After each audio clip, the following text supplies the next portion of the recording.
200,000 daw po ang a-attend dito sa Bagong Pilipinas Rally. Sabi ng Malacanang. Meron tayong narinig na ito daw ay gagamitin para kuno yung mga dadalo, yung mga attendees ay sasabihin na supporters po ng People's Initiative na yon, yung campaign na kung saan nga ay nangangalap sila ng pirma. Ito daw ang gagamitin nila na pinaka-front na, hey, ang dami daw na supporter netong People's Initiative nga na ito. Nako po, tignan natin. Ang weird, di ba? Kailangan natin a concerted, crystallized, and consolidated efforts para mas lalong malasap, maramdaman at makikita ng ating mga mamamayang Pilipino na may pag-asa para sa bagong Pilipinas. Meron daw pag-asa. Nakikinikinita daw na itong mga dadalo na siguradong bayad at uto-uto na meron daw pag-asa ang bagong Pilipinas. Yung mga ayaw kuno sa rally, ngayon po ay magrarally. Kick-off rally daw ng bagong Pilipinas. Tignan natin kung ano mangyayari. Kailangan ba ng mga ganitong rally? Dahil alam natin siguradong gagastos na naman po ang gobyerno dito sa rally, dito sa pagtitipon nga na ito. 'Di ba? Abay, siguro naman pwedeng gumanda ang ating buhay ng mga walang ganitong rally basta't ang mga nasa pwesto, ang mga nasa gobyerno ay kapakanan ng ating bansa at welfare ng ating mga kababayan ang priority, hindi yung kanilang pamumulitika, hindi yung kanilang bangayan at pagpapalago ng kuno ay mga nasasakupan, mga kapartido at kung ano pa. Diba ganyan ang pinagkakaabalahan ngayon at mga nasa pwesto.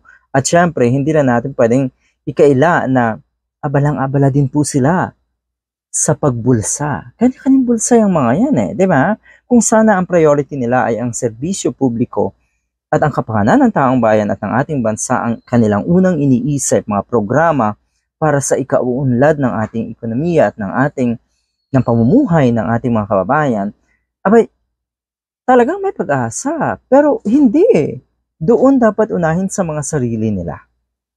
Kung ano yung kanilang intensyon, bakit sila ay naging leader, nakaupo sa pwesto ngayon, at pinasok nga ang politika. Anyway, malaki ang gagastusin daw sa mga ganitong klaseng rally.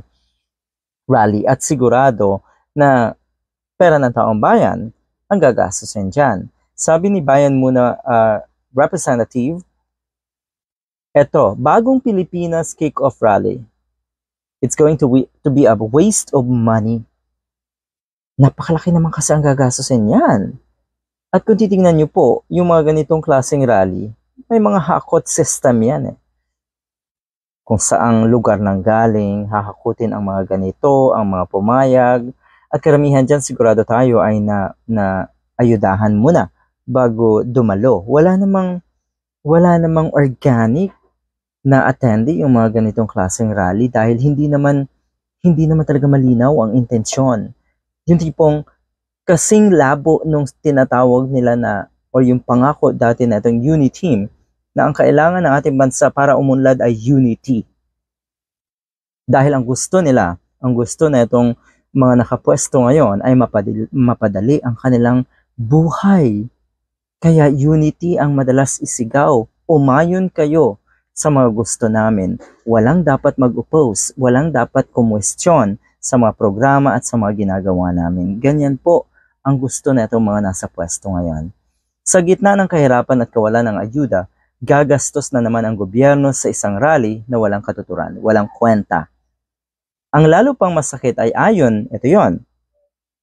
Ito, makinig kayo. Ayon sa ilang nakausap nating barangay at SK officials, ay gagamitin din daw ang rally na ito para itulak muli ang tsa-tsa at palabasin na ang mga pupunta doon sa rally na yon ay suportado etong tsa-tsa, etong People's Initiative nga. You see? Tapos gagamitin para ipang-uto doon sa mga kababayan natin na hindi pa open dito nga sa tsa-tsa. Ganyan po ang plano. Abay, ang pagkakalam ko dito pala sa amin, ay meron din ganito na pinapakalat sa bawat barangay na dapat kuno ay pumirma ang bawat nasasakupan ng barangay. Titignan natin mabuti kung ano na ang update, ano na ang development ng nangyayaring signature campaign din dito sa amin. Meron daw. Kaya sabi ng kaibigan ko, mukhang huli na ako sa balita dahil wala pa akong nababalitaan nga. Kani-kanina lang. Meron tayong customer na pumunta dito, isa rin ka-camping at yun nga ang sinabi niya. Kaya ayun, titignan natin kung ano yung nangyayari, lalo na po dito sa maliit naming probinsya, maliit naming bayan dito sa Banton, Romblon. Titignan natin yung campaign or signature campaign na yan ng People's Initiative. Good luck.